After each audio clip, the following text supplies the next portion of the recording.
In today's video, we're discussing USA and how to box it. Is this the best idea ever, or does this idea have flaws? Please leave comments in the comment section below or in our Discord chat room so that we can all make the most informed decision possible. So we earn over $100,000 per year in dividends at this channel, and our performance and value shows that we're up 44% for the year. 44% for the year. The Dow's up only 4, the SP's up 16, and the Nasdaq's up 32.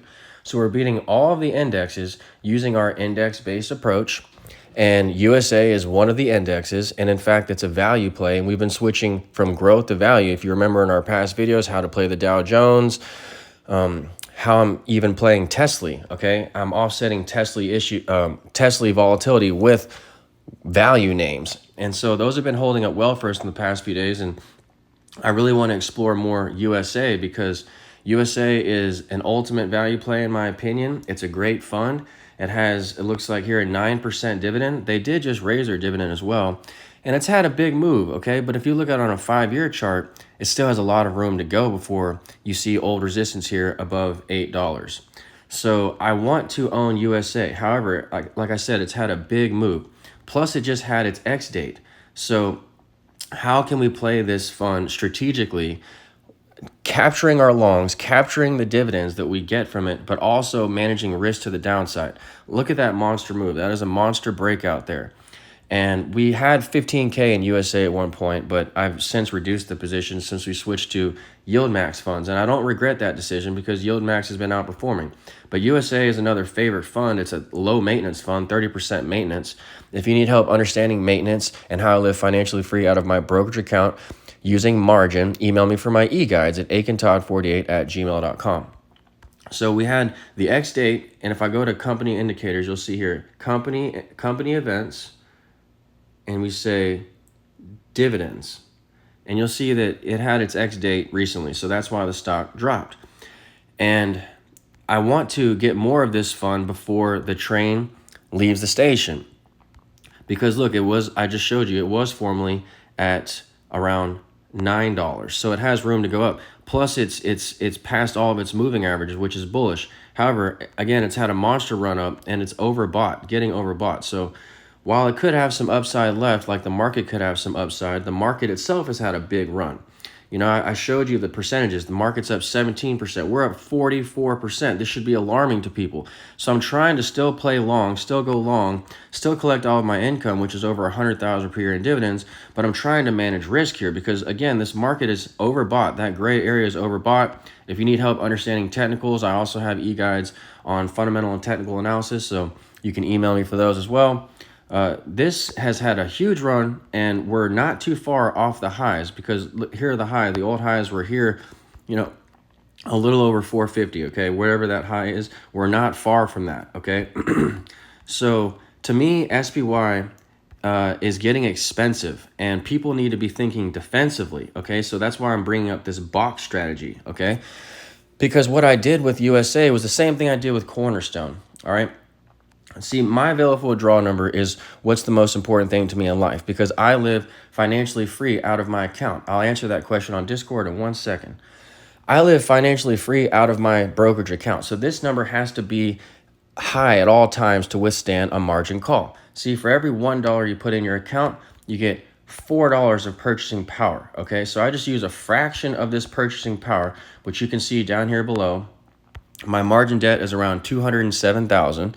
So in less than 2 years, I will pay back this debt, okay? And my market value will grow from 476 to 676 because if you take 200,000 in dividends, that would be obviously plus 200,000 on the 476, so that'd be at 676, and my debt would be at 0.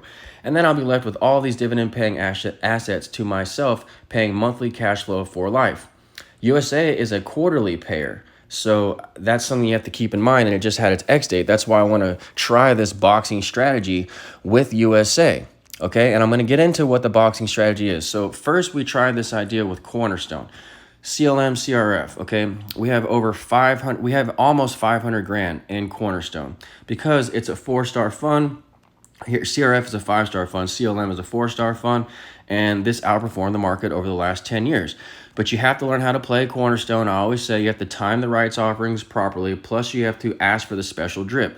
This market price that we get here, $8, okay, we take the 21% dividend in Cornerstone and we reinvest it down here at $6 every month. 663, 23% gain. 652, 25% gain. 627, 30% gain. So we take all these dividends here, 4,000, 4,000, 4,000, 4,000 every month, and we reinvest them at the NAV every month for these automatic gains. That's what's so special about Cornerstone. But again, you have to learn how to play it. Email me for my e-guides at aikentod48@gmail.com if you want to learn how to play Cornerstone properly. So I asked for the special drip and I time Cornerstone around its rights offerings. And the Discord chat room that we have, I alert you of the rights offering in Discord. So that's the benefit of getting my e-guides for Cornerstone and margin. You get my phone number and Discord access to the chat room where you can have all your questions answered on who has the best margin rates, who does the drip programs for Cornerstone, and most importantly, when the rights offering occurs, I will alert you of that. Okay, so I'm using Cornerstone. I have so much in Cornerstone that I decided to hedge it with a box. So I'm going to demonstrate with you first what I did with Cornerstone so you can understand what we're doing with USA. So Cornerstone here, all right, if you look at the margin tab, okay, you will see that I've boxed the positions, 20K worth of positions, okay? So we're in the margin tab. We're trying to refresh this margin tab and get it to load. And as you go down, you see here CLM, right here, 5% boxed, okay? Is this how I enter the CLM company drip? Okay, I'll get to your question in 1 second. So boxed here, okay, boxed 5%, right? So I took my maintenance from 30 and I lowered it to 5%. I raised 25% equity, guys. I raised $5,000 on this available withdrawal number. My available withdrawal was about 180, let's say, and I raised my equity by 5,000 because I've shorted Cornerstone by 20,000, okay? I have 20,000 short here. Okay, look here at the bottom of the screen, 20,000 in Cornerstone, short, CRF, CLM. Okay, I'm down in these shorts. Okay, but that's okay because I'm hedging the long side of the market, okay? You have to have insurance. Just like you have a house, you have to have insurance on it. You have to protect your most valuable asset. I'm protecting Cornerstone with this box strategy. I'm shorting 10K each. And what that did was it did not add to my margin debt, which is one of the pros of boxing. You would think if I add 10,000 short, my margin debt grows by 10,000. Not when you box against a long position. When you box your positions and get it to 5% maintenance, like I just showed you, your equity floods back because you raised 25% equity back. Now, I know that might sound confusing to some people who don't use margin, who don't want to live out of their brokerage account freely like I do. See, a lot of people have retirement accounts in this, I'm thinking, and Cornerstone, they play it through their IRA or something to where they don't care about margin like me, therefore they don't care about the equity like me. But see, the equity is everything. If I have 200,000 in my account, let's just say, then if the market were to fall, let's take my debt of 200,000 plus the net account value 476. So $676,000. Let's just round it to 700,000. A 10% correction would be 70,000. A 20% correction would be 140,000.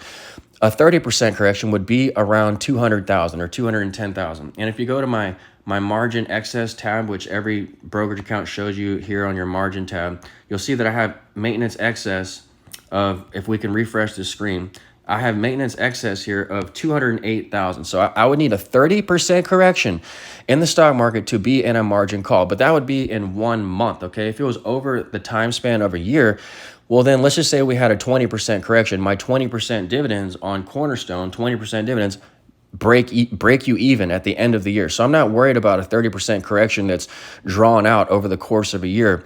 I'm worried about a 30% drop in 1 month. That, of course, that would put me in a margin call, but that's what you have put options for here. I have these put options. I have only $100 in each of these put options, QQQ and SPY. But those can explode if the market drops 30% in 1 month. I would make more money in these put options, I'm pretty sure, than I would lose in the entire account, because those put options would be up thousands and thousands of percent if the market fell 30% in 1 month, which is just very unlikely. So as long as we don't get a margin call in 1 month, a 30% drop in 1 month, that I'm always going to be living financially free out of this equity number. And so I really care about this equity number, guys. So when I boxed Cornerstone positions there, as you saw, I boxed 20,000. That raised 5,000 equity, because 20,000 short times 25%, because maintenance on Cornerstone is 30%. We boxed it. I showed you we boxed it. So the maintenance is now 5% for Cornerstone. Okay, 5%. So what's 20? So 30 minus 5, 25%. What's 25% on 20 grand? Okay, that's about 5 grand. So I added 5 grand of available withdrawal. So if the market falls, I have 5 grand cushion, and I could swipe out of my E-Trade card, out of my E-Trade account with my E-Trade credit card. I can just swipe and travel the world, do whatever I want with 5K extra cushion. Now, I would never do that because I like to get ahead and I don't like to withdraw, precious equity out of my account like that. I always reinvest it for higher dividends. So I wouldn't withdraw, but it gives you 5,000 of a cushion. Plus I have the 20,000 short on Cornerstone, so that if the market falls, I win on the downside while still collecting dividends on the upside for Cornerstone. I'm still going to make always, the 21% yield dripping at NAV. So I'm always going to get the 100,000 plus per year in dividends that we're getting. And I'm just hedging with this short. Now, what are some cons to this? Okay, what are some cons? Yes, you have to pay short interest. Let me go show you what that short interest looked like, because it's nothing. It's less than 5%. Okay, the short interest on shorting Cornerstone is less than your margin rate. Okay, so people on Seeking Alpha were trying to tell me, there's one guy who's going against me on Seeking Alpha with this boxing strategy. He says, first of all, be careful. You might have to, first of all, when you short a dividend play, guys, right, you're going to have to pay the dividend, right? I'm saying to close the short before the ex-dividend date. That way you don't have to pay the dividend. So we go here, if I can show you rate change, right? Rate change for your hard to borrow security. There we go, CRF 4.92. So it's less than 5%, less than your margin rate to borrow this. But when you go against a long position, when you short against a long, which is called a box, your margin doesn't increase. Okay, it's very peculiar. You still add to your debt, but it's a different kind of debt in a separate account. Okay, and what you did was you flooded back your equity to do this. So it's actually advantageous for you, in my opinion, to box, since it's not adding to your short or your short. It's not adding to your margin debt, and it's not taking away your equity. I could understand if you just short outright how it's going to add to your margin debt and take away your equity, and you have to go against the market, which is not a good bet. But if you're shorting against a long, you box the position.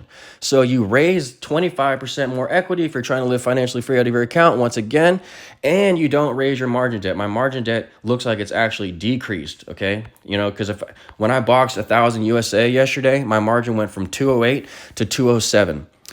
So, I did a video on that, but it was too long, so I had to remake that video, guys. I'm sorry. Now, now that we've talked about Cornerstone, let's talk about USA, okay? Because I went ahead and boxed that yesterday. I have 8,000 USA. It's like a strangle. So if we go up here to USA, we'll see we have about 9,000 in USA. I'm trying to get it up to 10,000, okay, before the train leaves the station. I've told you. Now, I'm also thinking that USA has had a big run, just like the market has had a big run. So that's why I boxed Cornerstone, and that's why now I'm boxing USA, because USA is the index, just like Cornerstone. So this acts like a married put on my portfolio. Instead of buying short options, like options on the S&P, or using inverse leverage ETFs like SPXU or SQQ that are 100% maintenance, I'm choosing to just short the stock with 30% maintenance, because the stock is 30% maintenance, and you don't get decay of the options. You don't, if the stock goes sideways, right, you will lose in your options. You'll lose in your triple leverage ETF, but you will not lose in the short sale, because it's going to mimic the stock one for one. There is no decay. So this is like a more pure way to get your insurance on in your account. But the only downfall, in my opinion, is that you have to pay the short dividend. Well, if you sell before the X date, you eliminate that problem as well. So then another guy on Seeking Alpha, his name is Clint, okay, Clint56 on Seeking Alpha. He's a legend on Seeking Alpha. He's one of my, he's like my forefather here on Cornerstone. He taught me everything. But he told me to never bring this boxed idea up ever again. And I'm like, why? When it raises your equity, Okay, it doesn't add to your margin. It gives you a more pure hedge on your position because Cornerstone might have a mind of its own. The market could go down, but the market could go up and you have a short position on the market like an SPY put and you lose on your put and also Cornerstone go down that day. I've seen it happen. It doesn't move with the market exactly one for one. Plus you have the rights offering coming in Cornerstone, right? So when the rights offering comes and you sell short, you're going to make a killing on the downside. Right? So even if I have to pay that dividend, it's nothing. I took a picture yesterday of my dividends, okay? I took a picture. I hope it's in here. Let's see. Can we get the transactions here from last night because I can't find them. So look at this. The dividend I'm paying, $70. So 70 and 70, okay? That's what I have to pay in interest. And I did the math on Cornerstone. That's at the market price, not the drip price. 70 and 70, okay? So if that's what's happening, all right, in Cornerstone, we are paying the market dividend in the short, not the drip at 21%, then there is an arbitrage opportunity there. But I don't want to talk about that because that just, they'll say, well, your interest is 5%, so you're not really getting any arbitrage opportunity. Look, guys, that's 5% over a year, not over a couple of months. This strategy for Boxing Cornerstone and for Boxing USA is temporary, okay? Because the market is at the highs. I'm hedging at the highs. I'm not saying to do this all the time. So if you're having 5% interest, who cares if you're only holding the position for a couple of months? 5% is nothing. So if we go down to USA in alphabetical order down here, USA, you'll see that I'm boxed here as well. 5% boxed on USA. And I thought it made sense because USA has had a monster run. You saw that monster run. And it just had its X date, so you don't have to pay the dividend for 2 or 3 more months because it just had its X date because it's a quarterly payer. So I thought this makes sense. But even if you have to pay the dividend, again, I don't really see that being too big of a problem when you look at the big picture of things. But we'll get into that in the discussion on Discord if you like. So again, big move, but I don't want to lose the dividend. Okay. I don't want to, people are saying, well, just sell some of your shares, just sell some of your longs, and then you manage risk that way. No, I'm not going to sell my longs ever. I'm not going to sell these dividends ever because I take loans to level up my account. Okay. I use my dividends to provide qualifying income to banks for loans. So I just got another loan, actually, another $30,000 loan. That's why my margin has fallen from 230 to 207. And so to pay back the loan, I need all my dividends, okay? So the dividends pay back my loan. That's how I get ahead in life. And then also the loans give me more cushion so I can get away from margin calls. And eventually, if I just get all the loans in my account and it'll pay back my debt, okay? My debt will be paid back if I get loans, and there's no more risk because I'm tied to all the indexes. So I love getting loans to pay down my margin, level up my equity, and secure my account. But then I have to keep the income on to pay back my loans. All right, I'm in the process of paying back like 3 or 4 loans right now. So I'm not going to ever sell my longs like Cornerstone. I would never sell some of those drip shares. I would never lose the 21% drip and all the profits that you get from those capital gains like I just showed you. And also, I don't want to lose a long exposure on Cornerstone. I still believe that the market can go higher for, a few more basis points higher, but it's like musical chairs. When's that going to stop? When's the music going to stop? Because look at this performance and value once again. We're at the highs. I'm up 44% once again. The Dow is up for SP16, NASDAQ 32. I mean, that's like what a stock is up in a year. But this is an index, and we have 5 more months to go. Do you guys really think that we're going to be up 50% for the year? So I'm making a bet that Dow Jones names or value names catch up. That's why we're buying more USA. That's why we've been buying more value funds, okay? Like energy, commodities, basic materials. So that's what we're doing to get more performance out of our account. We're switching from growth to value, and USA is one of those big value names. ASG is the growth side for USA. That's its sister fund, ASG, and USA is the value fund, essentially. So I'm trying to add more value, but I'm trying to also protect my overall account from a downfall because these are married puts. If you sell short Cornerstone or USA, you're pretty much going to protect the rest of your portfolio too, because how the indexes go, so goes your portfolio. A rising tide raises and lowers all ships, okay? A rising tide raises your ships, okay? A falling tide lowers your ships, okay? So as the market goes, so will your entire account. So I have a married put on for Cornerstone for this reason, to not only to protect against Cornerstone and a potential rights offering in the future, which might not be happening anytime soon because it needs 30% premiums to NAV before you trigger the RO. I get it. People are saying, why short waiting for the rights offering? You're going to, you're going to lose. I'm not doing this for the rights offering. The rights offering is just icing on the cake. I'm doing it to protect against an overall market downturn because the market's up huge, and I'm doing this to raise equity because I like to live financially free out of my account. And I'm doing this, so that when I sell before the X dates, when I buy to cover these shorts, okay, when I close these shorts out and buy to cover, as they say, then I will still keep my income on the long side, and I won't pay the short dividend on the short side, because if you sell short dividend paying names, you have to pay that dividend. But if you get rid of it before the X date, then you don't have to pay the dividend.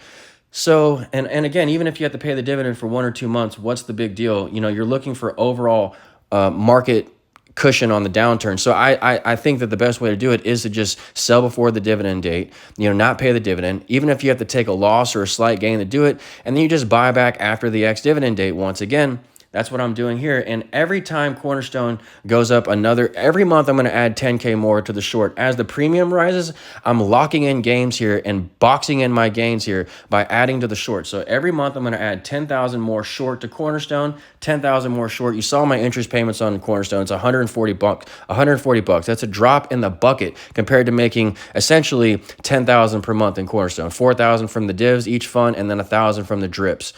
So I'm making about 10,000 a month from Cornerstone alone, and I'm paying 140 in short dividends because I'm just paying the short dividends. I'm trying to see how this works, and it's really not affecting me that much. I mean, look, I'm down 1,600 since the beginning of the year. I had this short on in Cornerstone since the beginning of the year because everyone was so bearish on the market in 2022. I had this short on just for insurance, just to sleep at night because I had such a large amount in Cornerstone. And now that everyone's so bullish on the market, I'm getting bearish. So I'm boxing here, all right? And, I don't know what else I can say, guys. The pros to boxing are you hedge the upside, you lock in your gains, you raise your equity, you don't raise your margin debt, you are protecting the rest of your portfolio as well and getting pure exposure on a short versus another traditional shorts that decay and have high maintenance. And you typically lose on those shorts, but if we lose on our shorts in Cornerstone, let's say, well, then our longs are going to clean up. We're going to keep making a killing on the long side. And our performance is going to continue to reflect that. So the pros are all there for boxing, okay, as long as you sell before the X date. And I particularly like that idea with USA because the X date doesn't come for another couple of months since it's quarterly. So and it's had a big run with the market. So you lock in the gains up high temporarily. Yes, you're incurring some short interest, but it's only 5%. Who cares? And it's not adding to your margin. So why not do this as a temporary trade for a couple of months? And if the market goes higher, well, then we just keep cleaning up. We keep cleaning up percentage-wise, and then every 1% up in our account is, on 500,000, let's say roughly here, plus 200,000 debt, 700,000 total. 1% up is $7,000 for us. Okay, 10% is 70. So 1% up is 7,000. So for every 1% we make in the market, 1 percentage point we make up in the market, we're going to clean up not only capital gains wise, but dividends wise, because we're still going to earn over 100,000 per year in dividends. And that's always going to grow as my drip shares grow in Cornerstone. I'm never selling those shares to lose qualifying income to the banks. Even if I don't use margin and don't have loans to pay back, I still wouldn't want to lose the income from Cornerstone. It's too precious. All right, I'd rather short against Cornerstone on the short side with selling short Cornerstone with a box strategy, raise my equity, sell before the next X date. Even if I have to take a small loss, that means that Cornerstone's moving up huge. So I really can't find the flaws in this. All right, I'll just tell you what the flaws were that Clint 56 said really quick, and you can address these if you'd like. He said, be careful, you're going to have to short at the drip. Well, I just showed you my interest. I'm shorting at the market value of 17% because $140, if you do the math on 20,000, on 10,000, because the other 10,000, I have 20,000 short Cornerstone. I just started a new $10,000 short after the last X date to not pay the dividend. So we're talking on $10,000. What you saw was 140. So that's not 21%. That's at 17%. I did the math there.